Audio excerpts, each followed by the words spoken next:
마태복음 8장 1절서 4절입니다.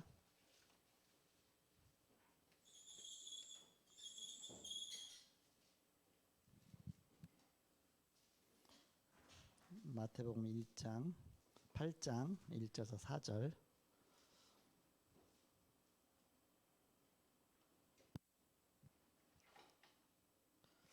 교독하겠습니다. 예수께서 산에서 내려오시니 수많은 무리가 따르니라.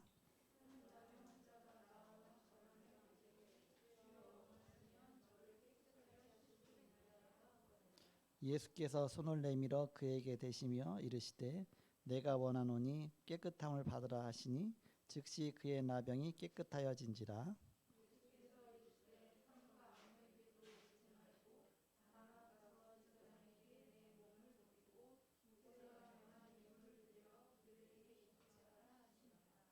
아멘. 마태복음 5장서 7장까지를 산상보훈이라고 하죠. 그래서 예수님께서 산에서 팔복 말씀과 그 사역 공생의 사역하시면서 중요한 황금 같은 메시지를 쭉 전하십니다. 그렇게 하고서 산에서 내려오는데 문둥병자를 만났어요. 나병 환자라 그러죠. 나 환자. 나 환자가 뭐라고 말하냐면 주여 원하시면 저를 깨끗하게 하실 수 있나이다. 저를 낫게 해주옵소서 그런 것이 아니라 주님이 원하신다면 저를 깨끗하게 할 수 있나이다. 고칠 수 있나이다. 그 고백하니까 내가 원하노니 깨끗함을 받으라. 근데 그때 치유가 됐어요. 하나님의 능력이 나타났죠.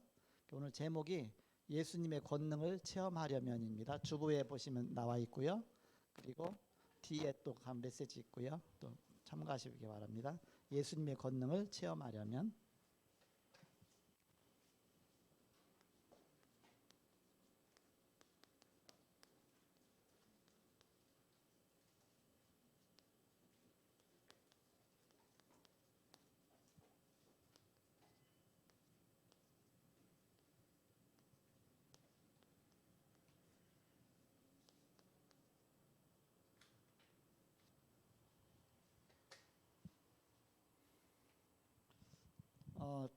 그 나환자는 그게 전염병이기 때문에 사람들 동네에서 같이 살 수가 없습니다. 일단 나환자 걸리면 추방당합니다.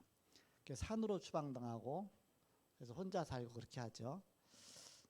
그게 이제 저 어렸을 때인데 제가 이제는 아직 학교 이제 다닐 때라든지 어렸을 때 또 학교 다니기 전에 그때 누나들이 이제 학교를 갔다 와요. 갔다 오다 보면 오다가 이 문둥병자를 만났대요. 막 도망오고 막 그렇게 했다고 얘기하는데 서로 이제 얘기하는 소리를 들어요. 어떤 얘기를 들으면 문둥병자가 쫓아오면 막 도망가면서 이제는 막 돌멩이 던지면서 도망가잖아요. 그러면 더 쫓아온대요. 더 쫓아온대. 그래서 우리 누나가 그렇게 얘기해 준 거 어렸을 때 돌멩이 던지고 막 쫓아오면 도망가면 더 쫓아. 그래서 어떻게 하면 도망가느냐? 모래를 뿌리면 도망간대. 모래. 기억날지 몰라요. 제가 어렸을 때. 그래갖고서 모래를 뿌리면 그 상처에 모래가 묻으니까 따고 갖고서 도망간대요. 그 생각이 나요. 이렇게. 근데 우리 누님들은 그 전에 이제 학교 다닐 때 먼 데를 다녔어요. 먼 데다 산으로 가다 보니까 이제 나와 환자들 만나는 거죠. 이렇게. 그러니까 실제 만나는지 못 만나는지 모르지만 어쨌든 늘 그 두려움 속에서 이렇게 다니는 거예요. 학교 가다가 이렇게 문자 쫓아오면 어떻게 했냐? 그러면 돌멩이 던지면 도망가자. 안 된다면 모래 던져야 된다서 뭐 그런 식으로 해서 지낸 거죠. 이렇게. 옛날에는 그랬어. 이렇게. 우리나라가 한때 이제 그 전에는 지금이야 이제 좋은 약도 있었지만 그 전에는 그냥 격리시키는 것밖에 없었어요. 일단 이게 전염병이니까. 그래서 어디로 격리시켰느냐면 저 여수로 격리시켰습니다. 여수. 그래서 거기가 이제 애양원이 나 환자들을 거기다 격리시킨 곳이에요. 근데 거기가 어떻게 생기냐면 반도처럼 생겼습니다.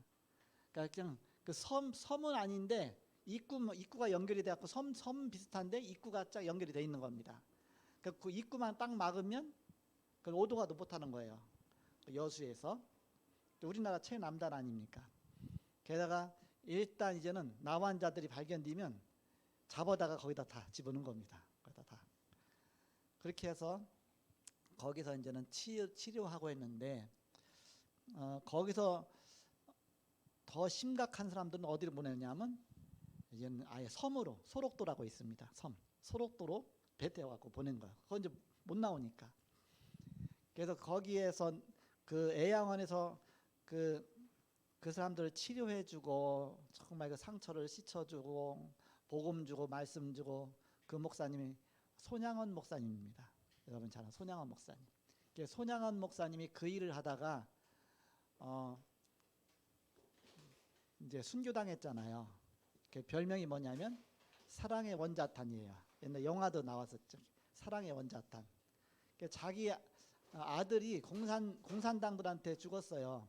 공산당이라고 해서 어떤 어른이 아니라 빨갱이 사상에 물들은 학생들, 고등학교 때니까 학생들이 막 여러 가지 막 띠두르고 하고 막 이렇게 교회 다니는 사람들 죽이고 잡아다 죽이고 막 그런 식으로 했는데 거기서 손양원 목사님 아들 2명이 교회를 다니잖아요. 걔들한테 죽은 겁니다. 죽었는데 또 금방 또 미군이 와갖고 또 전세가 된 겁니다. 그러니까 요번에는 또 그 학생들 중에서 또 이제는 빨갱이 반대쪽 그들이 또 일어나서 그 빨갱이 또 잡아내갖고서 또 막 이렇게 처단하고. 근데 그때 이제는 손양원 목사님 아들을 죽였던 그 학생들이죠. 학생들이 잡힌 겁니다. 잡혀갖고서 이제는 재판을 받은 거예요. 그 즉결막 재판하는데 사형이에요. 사형 온도가 내려졌는데 그 손양원 목사님이 내 아들 죽인 원수니까 죽어야 된다 그래야 되지 않습니까? 그런데 죽이지 말라. 안 된다. 사람 죽였으니까 죽어야 된다. 아니다. 내 아들을 삼겠다. 내 아들을 삼을 테니까 살려줘라. 그때서 살려준 겁니다. 갖고 풀려나갖고서 아들이 된 겁니다. 아들. 이제 그 애양원에 가면 그 기념관이 있어요. 거기 이제 아들 막 사진도 나오고 뭐도 나오고. 거기에 이제 바로 앞에가 바다거든요. 여수 앞바다거든요. 그 앞바다에 보면 그 산소가 있습니다. 손양원 목사님 산소, 그 아들 산소 뭐 그렇게 쭉 있어 이렇게. 그 전에 거기 여러 번 갔었는데 그 나환자. 그래서 거기에서 나환자 치료하는 최고의 권위있는 특효약이 거기에서 이제는 팔렸었습니다. 그래서 피부병 절대 안 나는 약인데 거기서 약 사다 바르면 항상 낫어요 이렇게. 그렇게 효과가 좋았어 이렇게. 그래서 이제 거기가 지금 유명해서 그 전에 거기 갔을 때에 나환자들을 봤는데 나환자들이 그 나중에 낫잖아요. 약 먹고 나도 있던 살은 어쩔 수 없잖아요. 그러니까는 물렁물렁한 살은 하나도 없어요. 코가 없어요. 여러분 코 없으면 어떻게 되는지 알아요? 코 없으면요 위로 가면 구멍이 뚫렸는데 지금 코보다 좀 위쪽에 있어 구멍이. 그렇잖아요. 겉은 코가 밑에까지 이렇게 내려왔지만 따라 들어가서 위쯤에 구멍이 뻥 있어요. 이 윗부분에 이렇게. 이게 하나도 없고 파여갖고 그러면 너무 이상해요. 이렇게 싹 파이고서 구멍이 뻥뻥 있어요. 눈이 없어요. 눈이 부드러운 게 다 이렇게 해서 눈이 없고 그냥 움푹 판겨 있어. 이제 패여 있죠. 귀가 없어요. 손가락이 없어요. 그런데 살아 있어요. 그런데 그들은 할 일이 없으니까 계속 성경만 읽었어요. 그러니까 성경을 다 외웠어요. 그리고 신약 성경을 다 외우더라고. 우리 앞에서 신약 성경을 이유는 시범을 보이는 거예요. 거기서 이제 우리가 아무거나 해요. 그러면 예를 들어서 고린도전서 그러면 고린도서 1장 1절 해서 뭐라 쭉 예수 그리스도 뭐쭉 해요. 근데 그 몇 명 앉은 사람들이 계속 장단 맞춰가면 해요. 이렇게. 1장 1절부터 시작해서 읽어 나가요. 이렇게. 이제 그 사람들 이름을 성서반이라고 이름 붙인 겁니다. 그 성서반 식구들이 이제는 한 30여 명 됐습니다. 그러니까 할머니 할아버지들이죠. 그러면서 예배 드리잖아요. 그 사람들은 제일 앞자리 가서 앉고 또 예배 시간 1시간 전에 가요. 항상 1시간 전에 가서 앉아갖고서 계속 앞에서 찬양 인도자도 없는데 찬송을 해요. 그냥 계속 찬송하면 좀 더 늦게 온 사람들 계속 따라해. 그 사람들 먼저 시작하면 다 따라서 해. 그래서 찬송 계속하다 예배 시간 되면 또 이렇게 예배 드리고 그렇게 하죠. 그분들한테 기도를 부탁하잖아요. 그러면 1년 후에 가도 그 기도를 하고 있어. 2년 후에 가도 그걸 잊지 않고서 누가 어디 사는 누가 나한테 기도 제목 부탁한 거다 해서 계속 기도하고 있어요. 그러니까 성경을 아예 신약을 다 읽었고 구약까지는 다 못 읽은 것 같아요. 신약은 안 보고도 다 읽어요. 이렇게 눈에 안 보이. 근데 찬양할 때요, 그들은 박수 치는데 어떻게 치냐? 손바닥이 없잖아요. 그러니까 몽둥이 두 개 갖고 콱콱 완전히 고지박 장작 소리가 나는 거야. 콱콱 그래서 그렇게 하면서 뭐라 하냐? 세상 사람 날 부러워 아니하여도 나도 역시 세상 사람 부럽지 않아 하면서 찬송하거든요. 왜 안 부러우냐? 자기들은 이곳에 안 왔으면 예수를 못 만났대요. 그러면 지옥 가야 되는데 내가 예수 만난 게 너무너무 행복하대요. 내 세상 전혀 부럽지 않다. 세상 사람 날 부러워하지 않아. 나도 역시 안 부럽다. 예수님 만나게 너무 행복하다. 그래서 지금도 그 애영원에 가는데 이제 지금은 다 돌아가셨어요. 다 돌아가시고서 이제는 그 후손들만 남아 있죠. 거기는 100% 다 예수 믿어요. 그 동네는 성시화 됐어. 아니 성시화. 거기는 교회 안 다니면 결혼을 못해. 결혼을 못해. 교회 안 다니면 결혼을 못하는 거. 이제 지금 좀 바뀌었겠죠. 교회 안 다니면 저 상놈자 다 여기다 먹는 거 이렇게. 그런 완전히. 주일날은 아무도 일을 안 해. 하면 손가락질 당해. 그래갖고 우리 갔는데 먹을 게 있어야죠. 도시락도 아무것도 없잖아요. 근데는 거기 닭을 키우거든요. 달걀이 많아요. 달걀 갖다 우리 삶아주면서 그 달걀만 먹기 그러니까 좀 야채를 앞에서 뜯어다 줬어요. 근데 텃밭에 있는 야채를 뜯어오면서 사람들이 남나 모르게 살살 가갖고서 뜯어갖고 겨우도 씌워갖고서 사람들 보면 주일날이니까 이거 일한다고 그러면 이게 주일날 일한다고 저기 하니까 혼나니까 모르게 그 사람은 보금적이죠. 그죠? 우리 살려야 되니까 몰래 가갖고서 막 이렇게 야채 뜯어갖고 씻어갖고서 그 달걀하고 같이 삶아갖고서 먹고 왔어. 이렇게 그런 지역이 있는데 그때 집회 갔다가 우리 거기 좀 들렸다 왔거든요. 그랬더니 표정자 권사님 거기 들렸다가 그 기억하면서 언제 거기 또 안 가요? 안 가. 그쪽에 집회 있을 때는 가는데 요즘 뭐 집회가 없어갖고서 집회 있으면 가면 되겠죠. 그럼 거기 기념관 만들어놨고 지금 잘 해놨더라고요. 이렇게. 그래서 나 환자가 나왔는데 그래서 나 환자 이건 내용 나옵니다. 자, 그 서론에 보시면 문둥병은 중동 지역에서 불치병입니다. 당시에 뭐 우리나라도 마찬가지였고요. 그러나 전능하신 하나님의 아들 예수를 만나게 되므로 즉시 해결되었습니다. 이것은 우리의 어떤 문제도 예수님을 만남으로 해결되어진다는 것을 보여줍니다. 그래서 모든 문제 해결자. 그러면 우리가 예수님의 권능을 체험하려면 어떻게 하면 체험하느냐? 일단 그 문둥병자는 쫓겨나서 산에서 살고 있기 때문에 동네로 갈 수가 없어요. 그러니까 예수님 만나러 갈 수도 없습니다. 그런데 예수님 마침 산에서 산상 메시지를 산상보온 메시지를 전하시고서 내려올 때 이때다 하고 쫓아가서 얼른 예수님을 가서 만난 겁니다. 그래서 기회를 놓치지 말아야 된다. 기회. 예수님을 만날 기회를 놓치지 말아야 한다. 오늘 1절에 보니까 예수께서 산에서 내려오시니 수많은 무리가 따르니라. 그 엄청난 많은 무리가 따라가는데 그 틈바구니를 문둥병자가 거기서 파고 그 사이를 비집고서 앞에 예수님 앞에까지 간다는 게 이게 보통 일이 아니잖아요. 그러니까 여기서 바로 기회를 놓치지 말아야 된다. 모든 일에는 기회가 있습니다. 진정으로 예수님을 못 만나는 것은 은혜의 길을 놓치기 때문이다. 고린도후서 6장 2절에 보니까 보라 지금은 은혜 받을 만한 때요.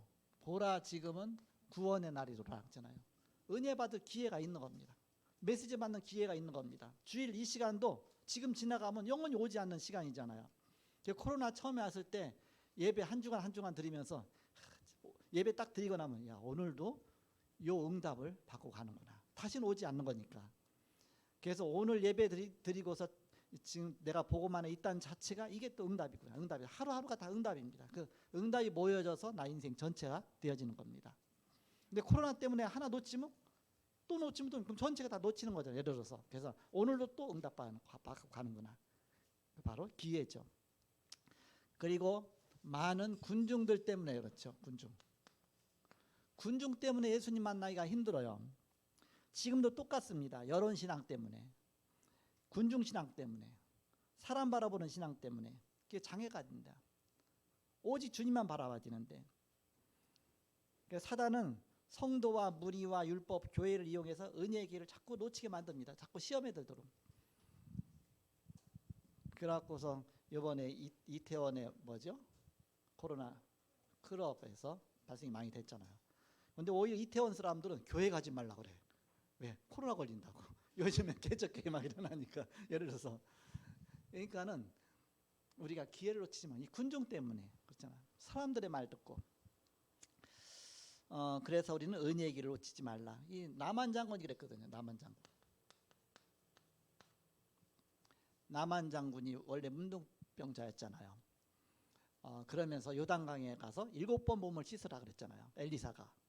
근데 생각하기에 아니 요단강 물도 별 더러운데 내가 있는 저 나일강은 물이 엄청 좋은데 거기서도 내가 목욕을 안 하는데 내가 요단강까지 와서 목욕하겠냐. 불신앙이잖아요. 근데 이제는 그 옆에 신실한 사람이 있었어. 이렇게. 아니 목욕하는데 뭐가 큰 문제냐. 목욕하라는데 뭐 죽으라고 죽는 신용까지 할 텐데 그거 못하겠냐. 그러니까 그 말 듣고서 믿음의 길로 간 겁니다.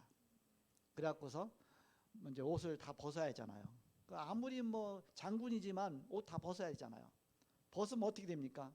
완장 떼고 뭐 계급장 떼고 다 모자 벗고 그러면 몸이 이제 다 막 허른 게 보이니까 얼마나 창피하겠습니까? 그래도 벗어야 돼. 나 자신 적나라하게 다 드러나야 돼. 그런 다음에 물로 딱 들어갔죠. 한 번 목욕하고 나왔는데 그대로요. 또 한 번 들어가고 나는데 이라고 되냐? 집에 가버리면 안 돼. 근데 7번 딱 들어가고 나오는 순간 몸이 살이 아이 살처럼 완전히 다 바뀌어갖고서 새 살이 다 돋는 것처럼 그렇게 갖고서 치유가 싹 되어지죠. 남한장군. 그래서 우리는 불신앙의 여론을 따라가지 말고 바로 믿음의 그런 언약을 따라가야 됩니다. 자, 두 번째입니다. 확고하고 간절한 믿음이 있어야 된다. 그냥 믿음이 아니라 확고와 간절한 믿음. 오늘 2절에 보니까 주여 나병 환자가 절하며 이르되 주여 원하시면 저를 깨끗하게 하실 수 있나이다. 이건 꼭 불신앙 말 같으죠. 깨끗하게 할 수도 있고 못할 수도 있고 그런 말이 아닙니다. 주님만 원한다면 오케이만 한다면 이거 완전히 깨끗하게 됐습니다. 그 믿음이죠. 그래서 생명을 걸고 베다니에서 나와 성으로 들어왔습니다. 즉 모든 것을 포기하였다는 뜻입니다. 즉 생명 건 신앙이죠. 우리는 어떤 믿음이냐? 초대교회에 가졌던 믿음처럼 아예 생명 건 믿음입니다. 생명을 무릅쓰고. 우리가 그런 믿음이 없이는 주일날 코로나 때문에 교회 어떻게 오겠습니까? 그러나 조금만 믿음이 있어도 그 속에서 하나님 또 많은 그런 응답 주시고 축복 주시죠. 그리고 절하고 그 얘기는 완전한 신뢰죠. 경배의 모습입니다. 하나님을 향해서 완전한 신뢰, 경배. 그리고 주여 원하시면 그 얘기는 간절한 기도의 모습이죠. 주님만 원하신다면 그 기도의 내용이죠. 그럼 저를 깨끗하게 할 수 있나이다. 확신이죠. 이런 확신 갖고 생명 걸고 기도할 때 응답받는다. 자, 세 번째입니다. 주님을 만나면 모든 것이 해결됩니다. 모든 문제 해결자 그리스도.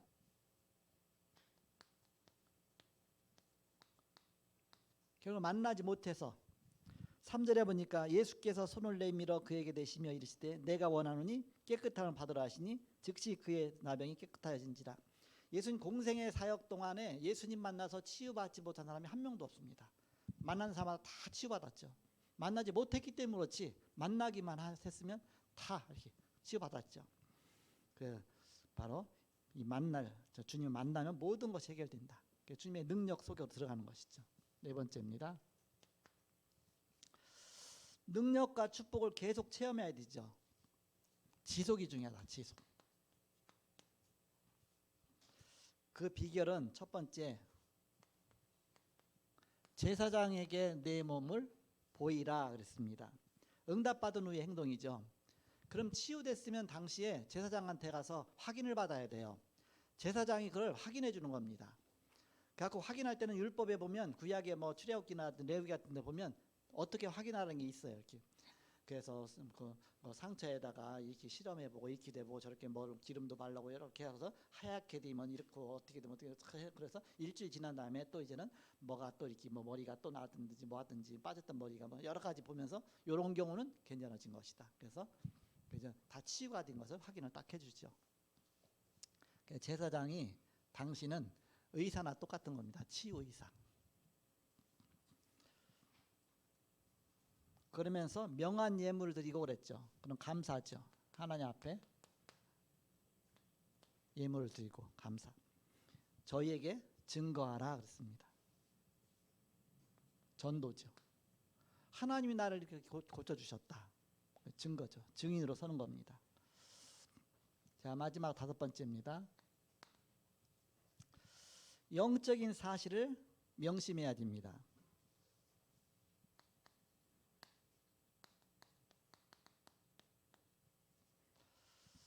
14절에서 17절에 보니까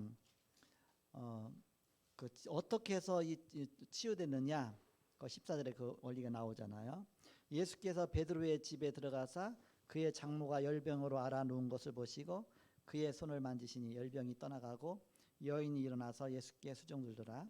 저물매 사람들이 귀신 들린 자를 많이 데리고 예수께 오거늘 예수께서 말씀으로 귀신들을 쫓아내시고 병든 자들을 다 고치시니 이는 선지자 이사야를 통하여 하신 말씀에 우리 연약한 것을 친히 담당하시고 병을 짊어지셔 또 담을 이르라 하심이라. 그가 찔림은 우리의 허물이 나며 그가 상함은 우리의 죄악이 남이라. 주님이 우리 대신 십자가에 달리심으로 그 모든 것을 질병과 고치를 다 가져가신 것이죠. 예수님이 담당하신 것이다. 예수님이 십자가로 담당하신 것이다. 그것이 성취되는 것이다. 그것이 바로 치유의 축복입니다.